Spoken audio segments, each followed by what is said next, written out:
Hey guys, before the video starts, I want to say that I often get the Kingdom of Grace and the Kingdom of Taurus in Combatants Will Be Dispatched mixed up very often in this video, so if you think that the sentence doesn't make sense because it should be the Kingdom of Grace, not the Kingdom of Taurus, I'd mix it up.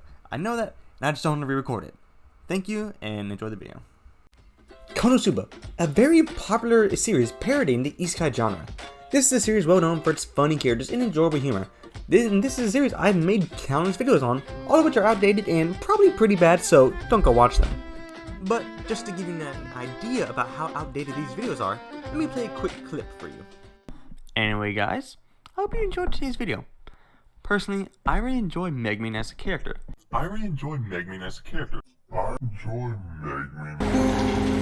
This is unacceptable. And as you may know, Konosuba was written by Natsume Akatsuki. Another series written by Natsume Akatsuki would be Combatants Will Be Dispatched, a series I have also made a few videos on, although not to the same magnitude as Konosuba. So with this in mind, today I decided to compare and contrast Natsume Akatsuki's arguably two most popular series he's ever created, Konosuba and Combatants Will Be Dispatched. However, before we start doing that, I do have to set some ground rules for comparing these two series.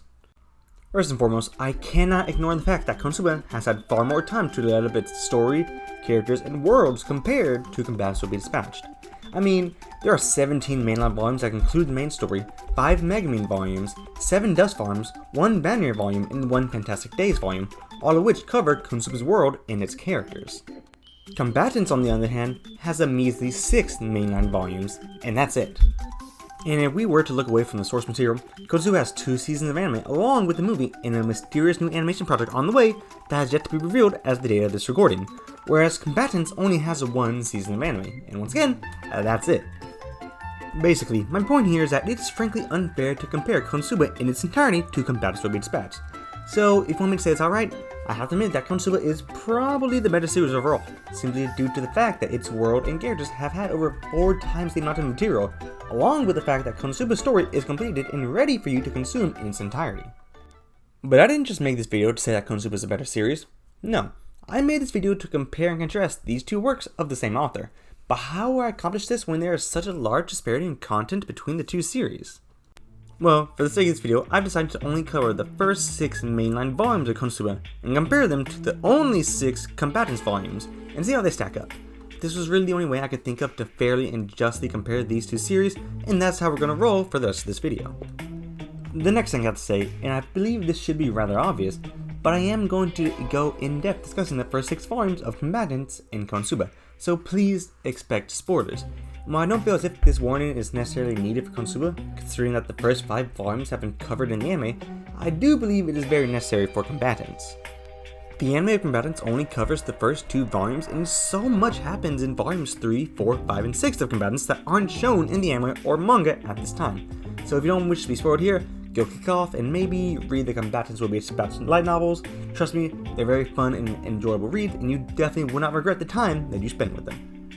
And finally, I will not be looking at the anime adaptations when comparing these two series. I feel like the adaptations of both series have their own strengths and weaknesses, but I don't believe that it's very fair to look at when speaking on the quality of the series created by Natsume Akatsuki, as he probably doesn't have control of things that they get up to in the adaptations of his works. And so with all that table setting out the way, let us get into what we will be comparing these two series on. While I definitely do have some bias towards certain characters in Konosuba, and you know who I'm talking about, for the sake of this video, I will try to be as objective and unbiased as I possibly can. But anyway, I'm going to be comparing these two series on a few categories. The first category we're going to be talking about will be the overall world building of both series. How well does Konosuba build up its world in comparison to Combatants, and what does one series do better than the other in this department? The next aspect we'll be talking about is the characterization and development of the characters in these two series. Which series spends more time focusing on its characters and development, and which series accomplishes a better job of developing their characters. And sort of piggybacking off of that section, I'll speak on the utilization of the characters in these two series. Which series better utilizes their characters, and which series doesn't? Another aspect I will be comparing in these two series will be the stakes. Which series gives us more attention and makes us scared for our heroes, and which series doesn't? How do these series benefit from the weight of our heroes' actions, or perhaps, how do they benefit from the lack of consequence? We'll also be comparing the comedic aspects of these two series, and which series can provide us with more variety in the humor, along with how these two series derive the humor from the story, and which one I believe to be superior. And finally, for the last portion of the video, I think I'll keep it simple and just compare the art of these series and which style I believe to be more appealing. And with that out of the way, let's finally talk about what is the better series, Konosuba, God's Blessing on This Wonderful World, or Combatants Will Be Dispatched. Starting with the first aspect we'll be comparing, let's talk about the world building of these two series. Starting with Konosuba, I feel as if the world building in the first 6 novels are very serviceable. While we never leave the Kingdom of Belzerg, I feel as if we explore enough unique locations in the series that we get a general understanding of the world. For example, we spend the first 2 volumes really hanging around the Stardust City of Axel, which actually helps us learn about the world along with Cosma, our main character. After that, we get our first taste of the nobility in Volume 3 with Darkness's family, which helps us gain an understanding of the class system within the world. Next, we get to visit Aqua's city of her cult-like followers, which, while nothing big, gives us some more insight into the types of places within this world. The same thing can be said with Volume 5 in our introduction to the Crimson Demon Village. However, I feel as if we get a little bit more insight into the story of the Konosuba world with the factory located outside of the village. This helps build up the history of the Konosuba world, and actually gets the reader invested in this history, which is very good for the world building of Konosuba. And after Volume 5, we move on to Volume 6, which I feel is very similar to Volume 3, where we simply get more experience of the nobility in this world, and it's also where we get to meet Beskar Iris, so it's very nice. Along with us visiting and experiencing all of these locales, we also get to see a lot of nature and get an understanding of the world's ecosystem, with things such as lizard runners, snow spirits, some old ruins with skeleton-like liches, and more. We also get some slight details involving the Demon King's army, although not to such a great degree. And this is where I feel that Konosuba's worldbuilding excels, as we get to look at so many aspects of the world, and by viewing them through Cosma's eyes, we're just as excited to experience the next thing as he is. However, there are some issues with this. But before we speak on the weaknesses of Konosuba's worldbuilding, let us speak on the strengths of Combatants Will Be Dispatched's worldbuilding. And while you may find a lot of similarities with Konosuba and Combatants in their worldbuilding, there are definitely some differences between the two series. One difference is, while Konosuba seems to be darting all over the place, trying to show us the next new locale right after the previous one, not too unsimilar to an excited kid at an amusement park, Combatants takes more time developing the world with things we've already experienced, and I feel as if this works towards its benefit. For example, we get a look at the forest that resides outside of the Kingdom of Taurus, and while the Combatants agents initially go to burn it down, they are quickly turned around by the defenses of the forest. And if this was Konosuba, we wouldn't really get to see this forest ever again. For example, in Konosuba, in Volume 2 we meet the Winter Shogun, and after that, we never meet him again. Combatants, however, continually focuses on the forest, to the point where we eventually not only meet a multitude of tribes that reside in the forest, but we also get some insight into the history of the Combatants world, along with possibly learning more about Rose's past, one of our main characters. Another way Combatants excels at the world building is that we get to learn more about other factions in the world in great detail. For comparison, in the first 6 volumes of Konosuba, we know about the Demon King's army and their goal to take over the world. However, that's really about it. Even with characters such as Wizard Vanir, we don't truly learn much about the Demon King's goal, and I feel as if that's a huge missed opportunity. Combatants, however, goes into great detail about the Demon King's army and their goals and their motives. We get to learn why they're fighting the Kingdom of Taurus, and through this, we get to learn more about the world and the hazards that inhabit it. For those who don't know, the Demon King's army is simply being pushed off of their land, and they quite literally have no choice but to go up against the Kingdom of Taurus, or else they'll be annihilated by the Sand King. And through this conflict, we get even more world building, such as the events of Volume 2, where both sides send diplomats to the Kingdom of Grace, allowing us to see more of the world by viewing an entirely different country, something that Konosuba does, yes, but only at Volume 10. And don't even get me started on Volumes 5 and 6 of Combatants, where we not only get immense insight into the Demon King's people through the introduction of characters such as Viper, but also a secret underground society of technologically advanced individuals through Adalai. Combatants also has Earth as a location in the story, and we periodically get to learn little bits and pieces of information about the Earth and the state of the world, which just enhances the world building for this series. To know that there are bigger things happening away from the main cast is wonderful. While Konosuba also does do this with people such as the King and Prince of Belzerg fighting on the front lines against the Demon King's army, we never meet anyone there, making it feel far less impactful than what we hear about in Combatants Will Be Dispatched and their struggles on Earth. And it's less impactful because in Combatants, we know people on Earth who are struggling against the heroes, such as Byaala or Astaroth. But in Konosuba, we never meet the prince or king in these first 6 volumes, so we have no idea what it's like on the front lines, and it just feels like an afterthought. But to recuperate my points, I feel as if both series do a fine job of introducing the reader to the world and its elements along with the people that reside in this world. However, I feel as if Combatants just goes a little bit farther than Konosuba, delving in depth into opposing factions and their views on the world and repeatedly developing already explored areas of the world, instead of just leaving them by the wayside as if they're just sideshow attractions to look at as Konosuba does at times. And just to reiterate, I'm only speaking on the first 6 volumes of Konosuba, not anything beyond, just so we're clear. But with world building out of the way, next let us focus on the characterization and development of characters in Konosuba and Combatants Will Be Dispatched, something that I feel as if both series succeed with, albeit with some missteps. Starting with Combatants Will Be Dispatched, I feel as if things are really split here. On one hand, the characterization of our main cast is phenomenal, with everyone having their own unique and distinct personalities. Some characters who I feel are expertly characterized are Viper, Six, and Alice. Alice is a cold-hearted android who seemingly only cares for nothing but results, and she stays consistent in this role. Agent 6 is a rowdy combatants agent with no manners. However, as we progress through the series, we can see him develop to show kindness and compassion, despite working for an evil organization such as Kisaragi. Possibly the best example of this development can be seen in Volume 5's jail scene, where Six pushes aside his evil and inconsiderate nature to truly help someone in need, that someone being Viper. Speaking of Viper, her characterization and development in Volume 5 of Combatants Will Be Dispatched's light novel is absolutely breathtaking. When we meet Viper, she's a perfectly nice and pure individual, despite holding the title of Demon Lord, and as we continue throughout Volume 5, we get to see multiple instances where Viper appears to not value herself as much as maybe she should.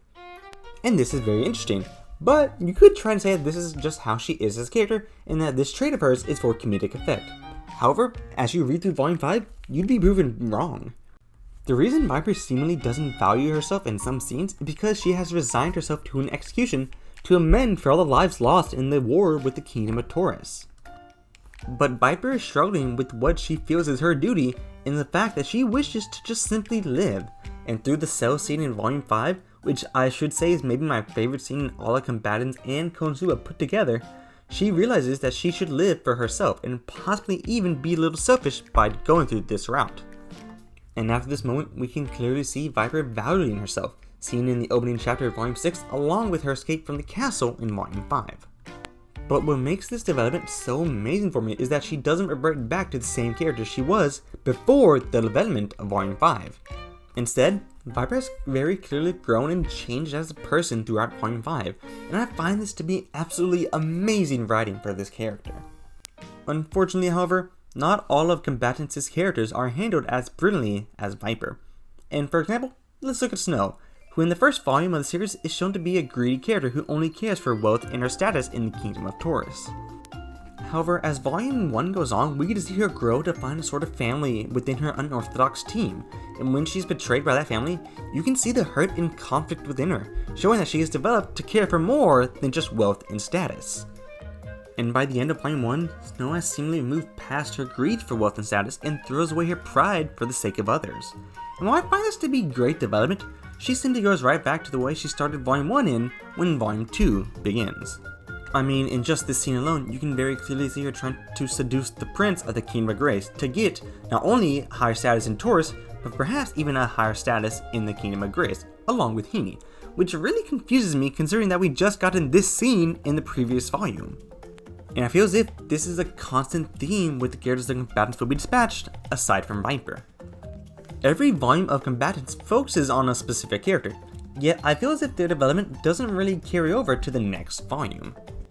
And I feel like you can very clearly see that with the example I brought up, that example being Snow, how at the end of Volume 1 she has all this development, and by the start of Volume 2 she simply reverts back to her old self. And even worse, sometimes characters get their big development pushed off screen, an example being Rose, who quite literally learns about her past off screen. You know, her past that was one of the major points for her character? Yeah, you just resolve that off screen. How does that make sense? It doesn't. So while Combatants can have really great development in the moment, in the long term, there seems to be an issue with being consistent with this development, and I think that's something I have to bring up when speaking on the development between Combatants Will Be Dispatched in Konosuba. And moving towards Konosuba, I feel as if a lot of the same problems we discussed with Combatants find themselves here. As with Combatants, the characterization of the Konosuba characters is expertly done. We get to know our characters in the main cast, their goals, and their personalities extremely well. And while some of the side characters may feel like gimmicks, an example I'd bring up being Yun and how she is just the girl with no friends, I believe that characterization overall in Konosuba is very good. However, just like Combatants, I feel as if development isn't handled as well as it could be in this series. The only time I feel as if there's a noteworthy development in the first 6 volumes in Konosuba is in Volume 5 with Megumin's explosion. Here, we are able to see Megumin struggle throughout the entirety of Volume 5, a struggle between her passion for explosion magic and practicality. We get to see her struggle with what she should choose, and when she decides to give up explosion magic for good, her passion in life, she's so broken up inside about this that she can't even bring herself to do it for herself, and asks Kazuma to make the decision for her.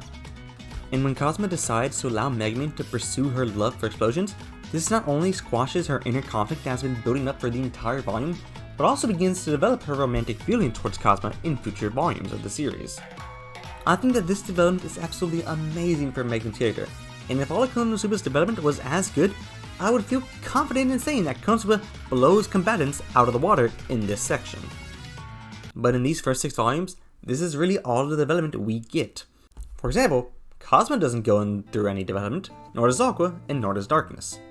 And unlike Combatants, where each volume focuses on a specific character, giving them some level of development, Konosuba doesn't really do this outside of the end of Volume 5. And yes, while you can say that Volumes 3 and 6 are focused on Darkness and Iris respectively, I would agree. But does any meaningful development happen for these 2 characters? I don't think so. And while yes, some of Combatants' development feels as if it gets reverted, at least you can enjoy the development in the moment, like with Snow in Volume 1 or Lilith growing a heart in Volume 4. But Konosuba just doesn't have this. So to bring together my thoughts, I believe both series have expert characterization for the cast of characters, and both series have instances of amazing development that sticks long term in the series. These instances being with Viper and Megumin, both in Volume 5 of their respective series. However, I feel as if Combatants focusing on specific characters for development in each volume, it gains the edge over Konosuba in this department, even if the development doesn't always hit the mark, with characters such as Rose, who, let me reiterate, has simply god-awful development in this series, and it really sucks. Still better than Megumin though, yeah! And now, with the characterization and development of these characters set aside, let's speak on how Combatants in Konosuba use their characters in the story. For Konosuba, Natsume seems to really use all 4 of his main characters together almost all the time. In most instances, the main party consisting of Aqua, Kazuma, Darkness, and Megumin are all together sharing the exact same experiences. Sure, there are moments when the characters are separated, such as the start of Volume 6 where Kazuma is at the castle with Iris, or in Volume 3 where Aqua and Kazuma leave Megumin behind to go to Darkness's manor. But for the majority of the story, all 4 of these characters are together. You, the reader, get to see them all experience relatively the same things, and for the most part, you see them grow together as a group. And I think this utilization of characters is wonderful in making the reader feel as if every character matters. However, the utilization of characters used by Konosuba can be a little off for some readers. Say if you absolutely adore a specific side character, or absolutely hate one of the main 4 characters. So when comparing how Konosuba uses their characters to Combatants, I was actually a little bit surprised to find out how different it was. What I mean by this is that instead of continually focusing on the entire party together as Konosuba does, Combatants seems to like to spend each volume specifically focusing on one character, as I mentioned earlier when talking about the development in characterization. For example, Volume 1 introduces the characters, but mostly focuses on Snow as a person, to the point where we even get a chapter in the Animal from Snow's point of view. And never in the series do we get chapters that aren't from Six's point of view, except this one.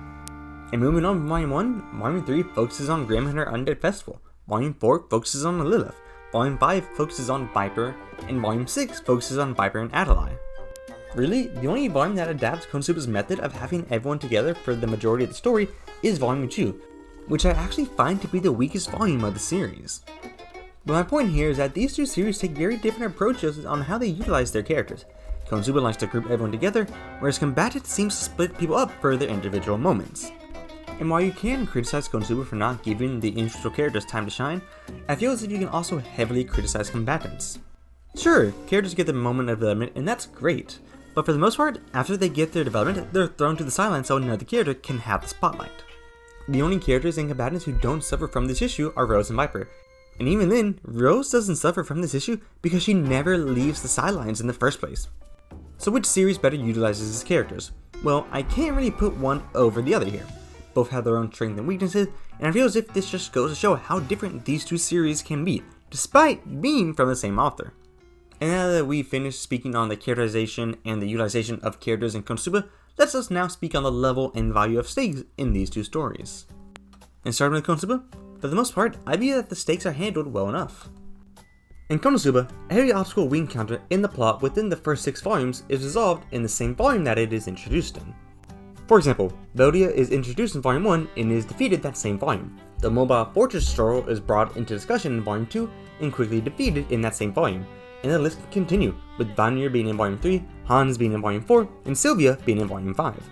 Konosuba has a really effective formula for overcoming obstacles and how it handles stakes in its story. Introduce something, overcome it in that same volume, and move on to the next volume with little to no repercussions. And while I do believe this makes Konosuba an extremely easy and digestible series to consume, I don't feel as if this allows the series to have too great of stakes for the main characters. Just looking back to the series, every volume that isn't Volume 6 introduces a big bad that needs to be defeated, and the game defeats them. And while I don't believe this to be an issue, it's the obstacles our heroes are faced with that show themselves to be the real problem.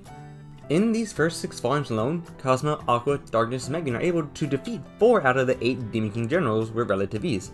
I know that this series is a comedy, but seeing how well things generally go for our main cast can be a little jarring when we are led to believe that the Demon King generals were such a large threat to humanity. But even though I bring this up as a point that you can criticize Konosuba as, I don't necessarily see this as a bad thing for the series. While you could say that Konosuba has few stakes within the series, one could bring up a counterpoint that due to being a comedy, the low stakes within Konosuba are actually a benefit for it. Just thinking out loud, while it may be more realistic for Cosmo and the gang to struggle against a Demon King general for a little while, isn't it just a lot more fun to have a 5-year-old one-shotter with a gun? I would think so.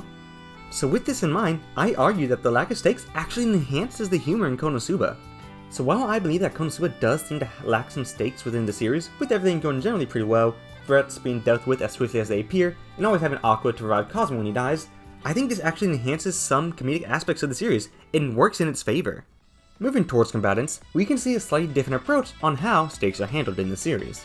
For example, instead of Konosuba's very episodic nature of obstacles clearing them just as quickly as they appear, combatants appears to spend more time on them, allowing us to see our characters struggle more often. One example you can bring up would be the Sand King, which appears in Volume 2 of the series and is generally a pretty large threat until it is defeated in Volume 5. Another example you can bring up is Galdahawk, who appears as a threat in Volume 1, and although he's seemingly vanquished, returns in Volume 3 to attempt to take revenge on those who have wronged him. However, even though there are some differences between Konosuba and combatants in how they handled stakes, such as the obstacles the characters overcome, there are some similarities I have to bring up. For example, Rosso was introduced as a possible threat in Volume 2 and dealt with that very same volume. Adelaide and her people are introduced in Volume 6, and by the end of Volume 6, everything is mostly resolved. However, outside of these specific situations, I feel as if everything else in Combatants seemingly has more stakes within the plot. Sure, in Volume 1, Six in the Kingdom of Taurus are able to fight back against the Demon King's army, but this is just a temporary fix, with total destruction still being an extremely realistic possibility on the horizon for our main heroes. But moving to another area that I believe separates these two series in terms of how stakes are handled, let's speak on how these two series treat death and the weight of it. For Konosuba, with Aqua being such a significant player in the series, it does seemingly eliminate a lot of stakes that can be had. I mean, just in the first 6 volumes alone, Cosmo dies about 3 times, only to just come right on back. And in the anime, he dies 5 times! Combatants, however, doesn't have this lifeline for its characters. Take Viper in Volume 5. She's waiting for an execution, and as far as the reader knows at this point, if she goes through with it, she's gone. She doesn't have some sort of god to bring her back from the dead. She's gone from the series. Another way you can see the difference in how these two series treat death is by comparing similar situations between them. The situations I want to talk about are talking about those who died against the battle with Valdia and the way Grimm dies against Galdahawk.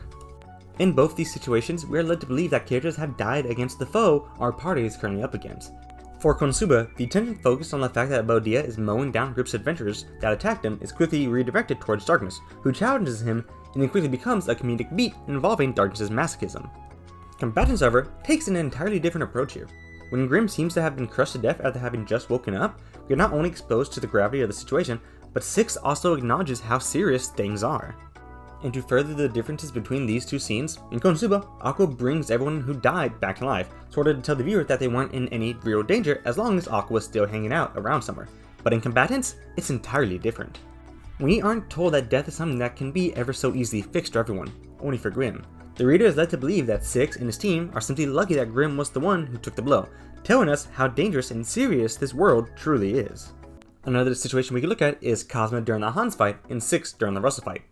In the Russell fight in Volume 2, 6 is pushed to the limit and is just barely saved by his partner Alice, whereas in Konosuba, all Cosma does is get put to sleep for a little bit while Wiz absorbs his energy. In the anime, he quite literally throws his life away because he knows he'll just come on right back. All this really shows us is that in Konosuba, death quite literally does not matter for our main cast and has almost zero stakes in the main plot, whereas Combatants, death does matter and is important for our characters. And to speak on Combatants once more, with stakes being so high, the humor can actually benefit. One example that comes to mind is how the Demon King is slain in Combatants. For some context, up until Volume 5 in the series, the struggle against the Demon King's army has always been hard, so when we learn that Lilith just accidentally killed him on a whim, you can't help but laugh a little bit. But to speak on Konosuba once again, with stakes being so low, the series can actually benefit. For example, in Volume 6, when Cosma dies against Kabobs, we focus less on the fact that he died, and more so on the comedy of everyone mocking him due to his last performance in the battle. But to bring this section to a close, as I feel as if it is longer than it probably should be, both Konosuba and Combatants do have stakes, but they are handled very differently. Konosuba seems to have short-term stakes, with issues being very timely within the story, whereas Combatants takes a longer approach to deal with things. Konosuba is far more relaxed about things such as death, whereas Combatants seems to take it far more seriously. I think both series can benefit from this. Konosuba is able to go down far more comedic paths with the fact that our characters are going to be perfectly fine when everything is settled, whereas Combatants is able to be slightly more serious, knowing that things can't just be fixed with the snap of a finger.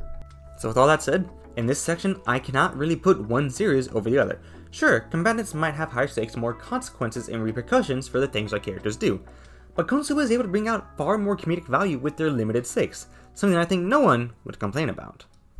But moving away from talking about the stakes of these two series, let's talk about the comedic aspects of these two series, and which series I believe has better comedic aspects. Starting off, I believe that the comedic aspects of these two series are handled extremely well. I think both series give plenty of moments to laugh at our main cast and have an overall great time. However, I do feel as if there are some differences. For one, Combatants focuses on our main character's adversaries far more than Konosuba does, as can be seen with characters such as Hini or Adelaide.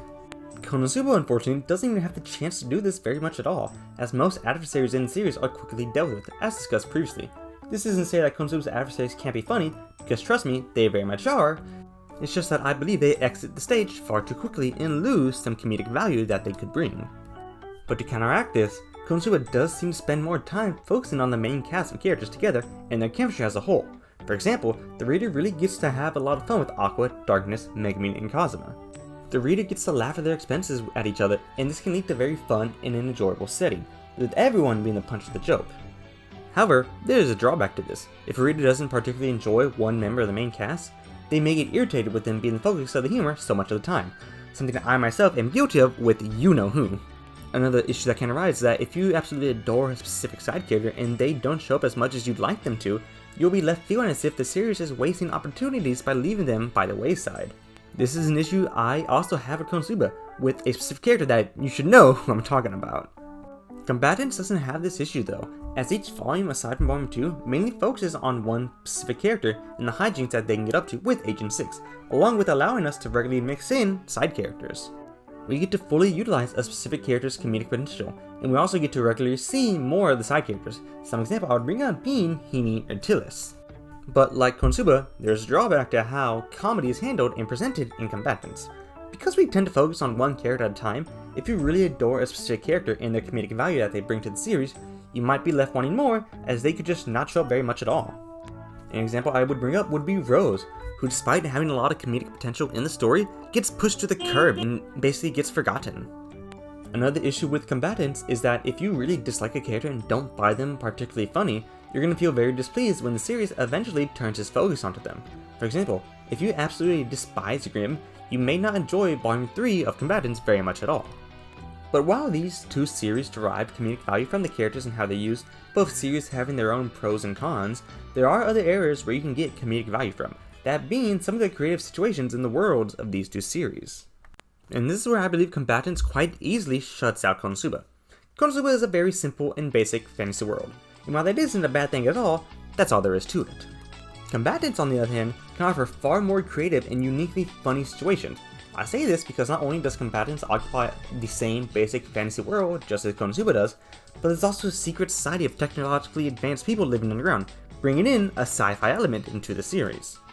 Along with this, you also have Earth, which has its own plethora of situations that can stem from. You also have caveman-like tribes who are so unadvanced in their species that they can't even effectively communicate with humans.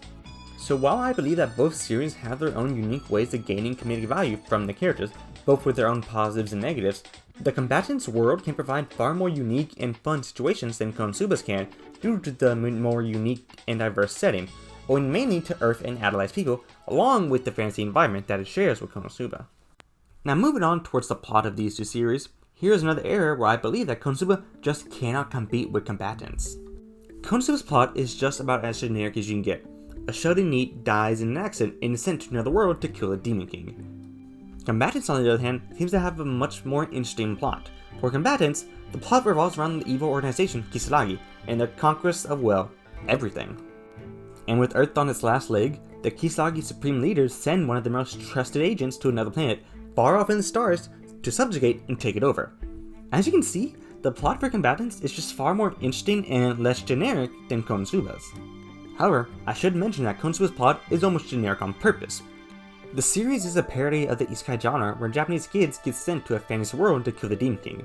So while the plot is generic, I believe that Natsume Akatsuki knows this and uses this to his advantage by subverting all of our expectations and gives us a truly unique story. For example, Cosmo's party is full of fools and idiots, and he himself is extremely weak in the grand scheme of things. However, even with all that being said, I still cannot say that Konosuba has a better plot and story than Combatants Will Be Dispatched, and this is a point I have to give to Combatants. Now with all that critical thinking out of the way, next let's compare something very simple between these two series, the art and which style I believe is better. Now it should go without saying that this section of the video isn't really all that important and doesn't truly show the quality of these two series, but I believe art is a very important aspect when you're looking at these two light novels, so I wanted to talk about it, even if this aspect is not as important as the ones I previously talked about. So jumping right into this, I believe that for the first 4 volumes of these two series, Konosuba's art is better. Looking back at the earlier volumes of Combatants, the art, while not inherently bad, just looks off. I mean, look at this piece of Hini, or Lilith. While yes, these pieces aren't inherently bad, they just feel off to me. And while Konosuba's art in the first 4 volumes isn't very amazing either, especially if you were to compare it to the quality that the series would later get to, I do believe that it is better than Combatants. However, when it comes to volumes 5 and 6, I feel as if it gets a lot harder to decide which art style is superior. For some reason that I can't discern, there is an enormous leap in art quality from volume 4 to volume 5 of Combatants Will Be Dispatched, and it's clear as day. And when we get to volume 6, I think the art in Combatants is just amazing. Now this isn't to say that Konosuba's art doesn't improve from volume 4 to volumes 5 and 6, as it does, but not to the same degree as Combatants does. So while this part of the video is fairly subjective, I would say that for the first 4 volumes of the series, I think Konosuba has slightly better art, as it just doesn't look as off and weird as Combatants' art. But for the next 2 volumes, I have to give it to Combatants. So really, both these series have great art pieces within them, and it's a positive for both of them. And so now that we've gone through both of these series, comparing them in a multitude of categories, what series do I believe is better? Well, for one, I find Combatants to have better world building than Konosuba, owing mainly to the fact that Combatants lets us view more point of views in the world than Konosuba, and that we get to go in depth into more portions of the world, whereas Konosuba, we just go through things very quickly. I believe that the characterization and development of characters is slightly better in Combatants than Konosuba, mainly due to the fact that Combatants tends to focus heavily on characters, whereas Konosuba likes to give everyone the spotlight at the same time. Now when we speak on how both these two series use their characters, I truthfully cannot put one over the other. I feel as if both series have their own pros and cons, Konosuba allowing us to enjoy all the characters equally, and Combatants allowing us to get to know specific characters a little bit more in depth. Now you can criticize Konosuba for not allowing individual characters to shine on their own, and you can also criticize combatants for leaving characters to the wayside after focusing on them for one specific volume. So really, I feel as if both series here are different enough that I can't really put one over the other. Next, we spoke on the stakes of these two stories, where again, I feel as if I can't necessarily put one series over another due to how Natsume Akatsuki handles things. However, I can say that Combatants has the ability to provide the reader with far more unique and interesting comedic situations than Konosuba can, owing to its more unique setting. I can also say that Combatants has a far more interesting plot than Konosuba's Kill the Demon King and Save the World deal, although I should say that this isn't inherently bad for Konosuba, and Natsume effectively subverts its viewers' expectations to create an enjoyable plot to follow. And finally, I believe both these light novel series have amazing art, so I think that's a positive for both of them, even if Combatants' art does start off a little bit rocky. So overall, what is my conclusion on which series is better? The first 6 volumes of Konosuba, or the first 6 volumes of Combatants Will Be Dispatched? Well, after having written everything out, I have to say that I find Combatants to be the more enjoyable series for me. Now, I don't want to say that Konosuba is bad at all, because trust me, it's not. And as I said at the beginning of this video, if I were to compare the entirety of Konosuba with all 31 light novels to Combatants' measly 6, although it may be 7 by the time this video releases, Konosuba would likely come out on top as the better series. But comparing these two series as evenly as I can, I just believe that Combatants edges out Konosuba as the better overall series. However, before I end today's video, I do want to compare one final aspect between these two series, and unlike the previous portions of this video where I try to be as unbiased as possible and give both series a fair playing field, here I will be 100% biased. Anyway, what I'm going to be comparing here is which series' best girl is better, the Demon Lord Viper or Belzerg Stylus Sword Iris. And here, I'm going to compare these characters on a multitude of categories, including but not limited. No, I'm joking. Viper is the better character, and thus, Combatants is better than Konosuba. Sorry, I don't make the rules. I'm right, you're wrong. See ya. Anyway, that's it. If anyone made it this far into the video, I sincerely hope you enjoyed it, and I would like to thank you all for watching this extremely long video of mine. Now, while writing this, I don't necessarily expect this video to do absolutely amazingly well in the YouTube algorithm, but I had a very fun time writing this. I just really hope I have a fun time editing this as well. And with all that out the way, tell me what you think of these two series in the comments below. Am I done for saying that Combatants is better, or am I spitting hard facts? Or maybe just say hi. I like talking with those who watch my garbage. But yeah, hope you guys have a great day, and hopefully I'll see you on the next video whenever that is. Peace.